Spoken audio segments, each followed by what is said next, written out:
దేవుని నామానికి మహిమ ఘనత ప్రభావాలు కలుగును గాక. ఈ సభలో కూడా వచ్చిన మీ అందరికీ క్రీస్తు నామంలో శుభములు. Praise the Lord. మంచిది. ఈరోజు దేవుని వాక్యాన్ని పరిశుద్ధ గ్రంథంలో నుంచి ధ్యానం చేద్దాం. తిమోతికి రాసిన 2వ పత్రిక 2వ అధ్యాయం పరిశుద్ధ గ్రంథం దయచేసి అందరూ తీయడానికి ప్రయత్నం చేయండి. 13వ వాక్యాన్ని చదువుదాం. 2వ అధ్యాయము 13వ వాక్యం. మనము నమ్మదగని వారమైనను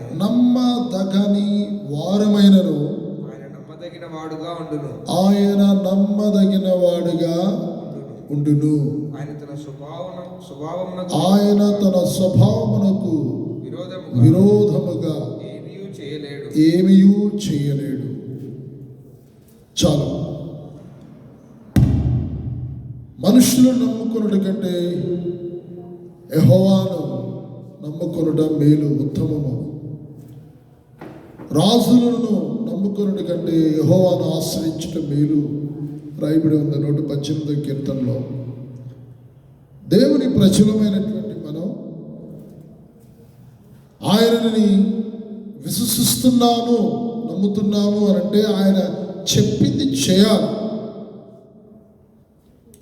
మనము నమ్మదగిన వారమైనప్పటికీ కూడా ఆయన నమ్మదగినవాడు. మనుషులు ఒక మనిషిని నమ్మి మోసపోయిన సందర్భాలు ఉన్నాయి. మనుషులు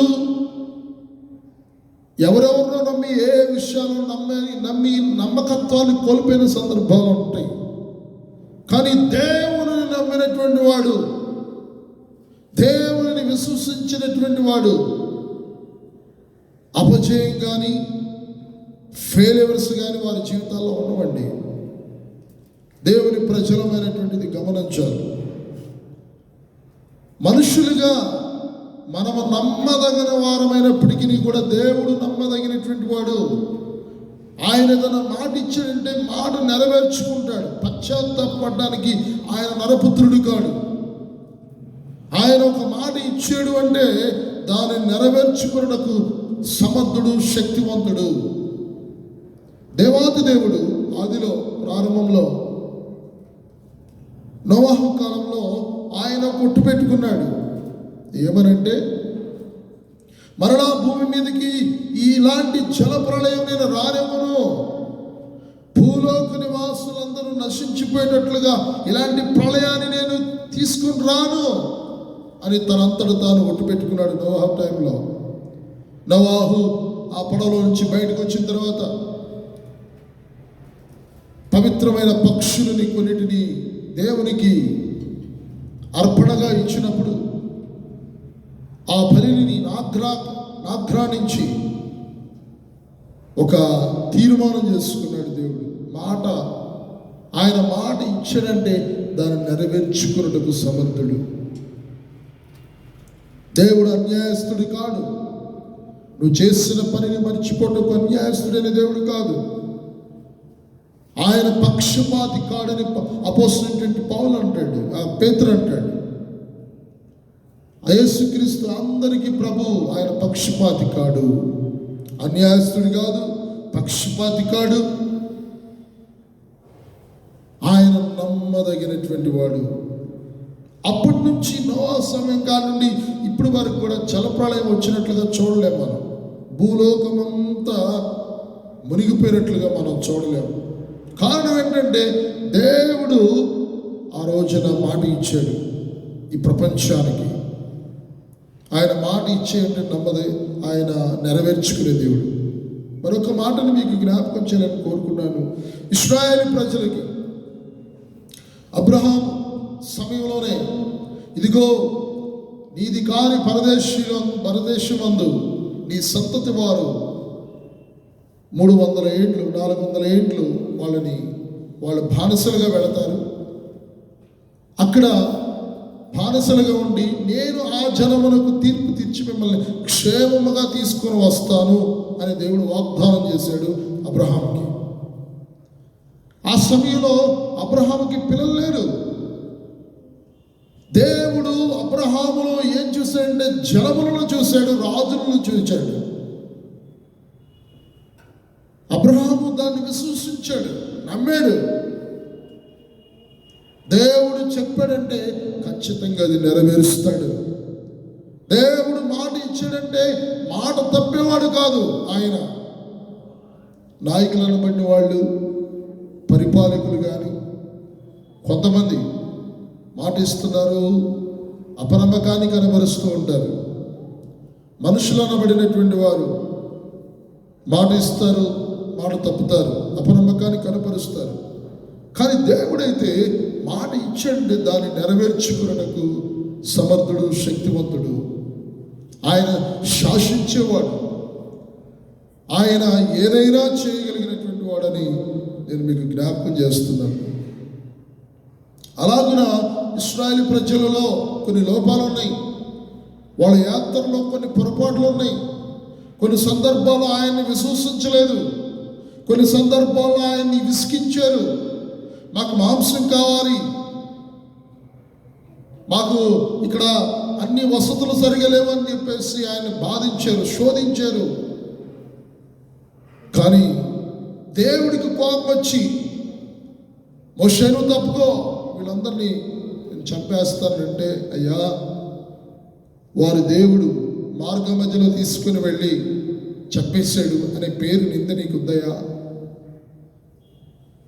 ఈ ప్రజలతో నువ్వు చేసిన వాగ్దానాన్ని నెరవేర్చుకున్నాయని మోషే ప్రతిమాలితే, జ్ఞాపకం చేస్తే దేవుడు మోషే మాట విని తన ప్రజలను క్షేమముగా కనాను దేశానికి నడిపించినట్లుగా మనం చూడగలం. ఆయన మాట ఇచ్చి తన ప్రజలను క్షేమంగా నడిపించాడు. ఈ రోజున ఆయన వాగ్దానాలు దేవుని యొక్క గ్రంథంలో మనకి అనేకములు ఉన్నాయి. ఆ వాగ్దానాలను ఎత్తి దేవుని సన్నిధిలో ప్రార్థన చేసామంటే దేవుడు ఖచ్చితంగా అద్భుతాలు, ఆశ్చర్యమైన కార్యాలు చేసేటువంటి వాడే ఉన్నాడు. మనము నమ్మదగిన వారమైనప్పటికీ ఆయన నమ్మదగినటువంటి వాడు. ఆయన మాట ఇచ్చి దాన్ని నెరవేర్చుకున్నటువంటి దేవుడు. అబ్రహాముతో, సారాతో మరుసటి మన యాటికి వస్తాను, నేను చూడవస్తాను, కౌగిలిలో కుమారుడు అని వాగ్దానం చేశాడు. ఆయన మాట తప్పలేదు, మాట ఇచ్చాడు, దాన్ని నెరవేర్చుకునే దేవుడు ఆయన. ఈ రోజున ప్రపంచమంతా దేవుణ్ణి ఎందుకు కొనియాడుతుంది, ఆరాధిస్తుందంటే ఆయన నమ్మదగినటువంటి దేవుడు. అన్యాయపు వాగ్దానాలు చేసేవాడు కాదు, మోసపూరితమైనటువంటి వాగ్దానాలు చేసి మోసం చేసేవాడు కాదు. ఆయనలో కుళ్ళు, కుచితం ఉండేటువంటి ఏమీ లేవు ఆయనలో. నిస్వార్థపరుడు. అలాంటి దేవుణ్ణి కలిగినటువంటి మనం ఆయనను నమ్మాలి, విశ్వసించాలి. నమ్మకమైన దేవుడవైనా నీవే చాలు యేసయ్యా. నమ్మకమైన దేవుడవైనా నీవే చాలు యేసయ్యా. నేనేమై ఉన్నా, ఏ స్థితిలోనున్నా, నేనేమై ఉన్నా, ఏ స్థితిలోనున్నా, ఇంకేమి కోరుకోనయ్యా, నేను ఇంకేమి కోరుకోనయ్యా. నమ్మకమైన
కాలములో ఆయన నమ్మదగిన సహాయకుడు.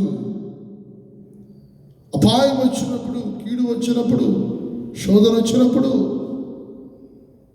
ఆ భారాన్ని నువ్వు మోయలేని సమయంలో నీకు ఆయన సహాయకుడిగా ఉంటాడు, నీకు ఆయన తోడుగా ఉంటాడు. దేవుని ప్రజలకు కష్టాలు రాలేదా, ఇబ్బందులు రాలేదా, శోధనలు రాలేదా, సమస్యలు వచ్చినాయి, శోధనలు వచ్చినాయి. కష్టకాలంలో ఉన్నప్పుడు దేవుడు వారిని ఆదరిస్తూ వచ్చాడు, ధైర్యపరుస్తూ వచ్చాడు. సింహాల బోనులో వేసిన వారు ధైర్యంగా ఉన్నారు, అగ్నిగుండంలో వేసిన వారు ధైర్యంగా ఉన్నారు, బందీ గృహాల్లో వేసిన వాళ్ళు ధైర్యంగా ఉన్నారు. వారిని ఏమి చేయలేకపోయింది. పౌలు శీలులు వారిని కొట్టి బాధించి ఇబ్బంది పెట్టి సరసాల్లో బంధించినప్పుడు ఆ బాధలతో కూడా వారు దేవుని స్తుతించడం ప్రారంభించారు, దేవుని ఆరాధించడం ప్రారంభించారు.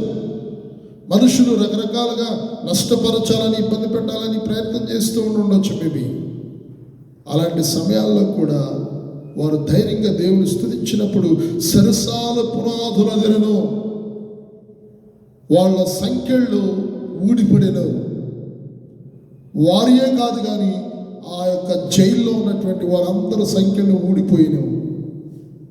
భూమి కంపించింది, అక్కడ భూమి షక్ అయింది. ఇది చరిత్ర పుటంలో రాయబడి ఉన్నది. నా ప్రియ సహోదరులారా, దేవుని ప్రజలు దేవుని యందు విశ్వాసము, నమ్మకాన్ని ఎట్టి పరిస్థితుల్లో కూడా విడిచిపెట్టద్దు. నీటి క్రైస్తవ సహోదరి సహోదరులకి నా మనవి, విజ్ఞప్తి, ఆయన యందు విశ్వాసాన్ని విడబాకండి. శ్రమలు, కష్టాలు, ఇబ్బందులు, శోధనలు రావని అనను. నీతిమంతులకు కలుగు ఆపదలు అనేకములు యెహోవా వాటన్నిటి నుండి తప్పించును. ఆపదలు వస్తాయి, అవరోధాలు ఎదురవుతాయి, సమస్యలు ఎదురవుతాయి, ఇబ్బందులు తలెత్తుతాయి, లేని కొరత, ఇవన్నీ కొన్ని సందర్భాల్లో మన జీవితాల్లో ఫేస్ చేస్తాం. అవి వచ్చినా కూడా వాటి వైపు చూడాల్సినటువంటి అవసరం లేదు, దేవుని వైపు చూడాలి. దేవుని యందు విశ్వాసం కలిగి ఉండాలి. ఆయన నమ్మదగినటువంటి వాడు, ఆయన నమ్మకమైన దేవుడు, నమ్ముకొనదగిన సహాయకుడు. ఆయన యందు విశ్వసిద్దాం, ఆయన మీద ఆధారపడదాం. తన ప్రజలను కాపాడిన వాడు ఆయన. అప్పుడు కాపాడాడు, ఇప్పుడు కాపాడడు అనుకోవద్దండి. ఆయన నిన్న నేడు ఏకరీతిగా ఉండే దేవుడివి. Hour God ever lasting God. మన దేవుడు ఆరాధించేటువంటి ప్రభు కడవరకు, చివరి వరకు ఉండేటువంటి దేవుడు. ఆ దేవుడు నీకు అట్టి కృప, సమాధానం ఇవ్వాలని మనస్ఫూర్తిగా కోరుకుంటూ దేవుణ్ణి స్తుతిస్తూ ఈ నా మాటలు ముగిస్తున్నాను. ప్రార్థన చేసుకుందాం. మహోన్నతుడా, కనికరము కలిగిన తండ్రి, నీ బిడ్డల కొరకు ప్రార్థిస్తున్నాం. వారి జీవితాల్లో ఈ మాటలు వింటున్న ప్రతి వారికి క్షేమం, దీవెన, ఆశీర్వాదం ప్రసాదించమని, మేలు కొరికే సమస్తం చేయమని. ఇదిగో నువ్వు నమ్మదగిన దేవుడు గాను, సహాయకుడు గాను, నీ ప్రజలకు, నీ యందు విశ్వసించిన జనముకు విశేషమైన కృపను గ్రహించమని యేసు సర్వశక్తి గల నామంలో ప్రార్థిస్తున్నాము తండ్రి. ఆమేన్. God bless you.